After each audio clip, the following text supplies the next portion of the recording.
A reading from the second letter of St. Paul to the Corinthians. Brothers and sisters, since many boast according to the flesh, I too will boast. To my shame, I say that we were too weak. But what anyone dares to boast of, I am speaking in foolishness. I also dare. Are they Hebrews? So am I. Are they children of Israel? So am I. Are they descendants of Abraham? So am I. Are they ministers of Christ? I am talking like an insane person. I am still more, with far greater labors, far more imprisonments, far worse beatings, and numerous brushes with death. 5 times at the hands of the Jews, I received 40 lashes minus 1. 3 times I was beaten with rods, once I was stoned, 3 times I was shipwrecked.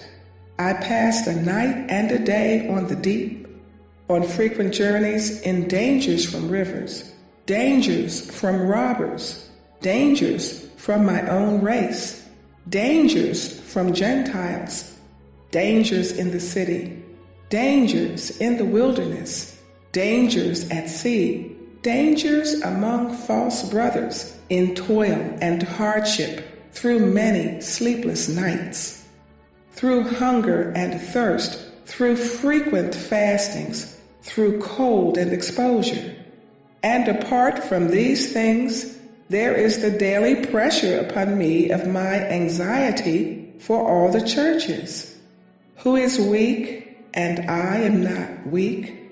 Who is led to sin, and I am not indignant?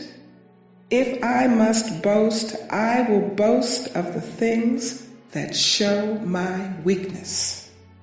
The word of the Lord. The responsorial psalm.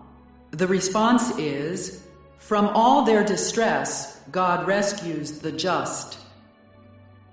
I will bless the Lord at all times. His praise shall be ever in my mouth. Let my soul glory in the Lord. The lowly will hear me and be glad. From all their distress, God rescues the just. Glorify the Lord with me. Let us together extol his name. I sought the Lord, and he answered me and delivered me from all my fears. From all their distress, God rescues the just. Look to him that you may be radiant with joy, and your faces may not blush with shame. When the poor one called out, the Lord heard, and from all his distress he saved him. From all their distress, God rescues the just. A reading from the Holy Gospel according to Matthew.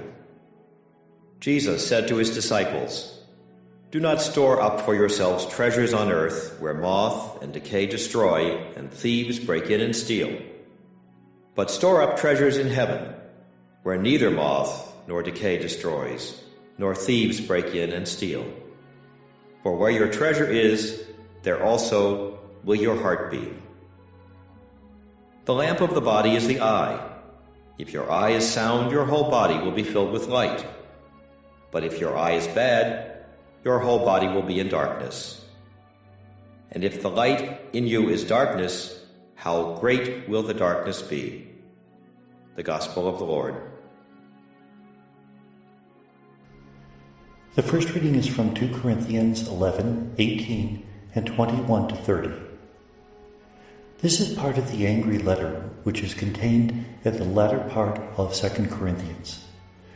Paul has been accused of speaking in the flesh, and some other so-called prophets, missionaries, claim that they're speaking in the Spirit. Well, Paul attacks and he says, I can boast of anything that they can boast of. I can boast of my heritage, but I can also boast of the suffering which I've endured for the sake of the gospel. I paid the price, therefore I am trustworthy. In fact, by the end of the passage, which is a rather angry passage, even though he tries to claim that he's trying not to embarrass them.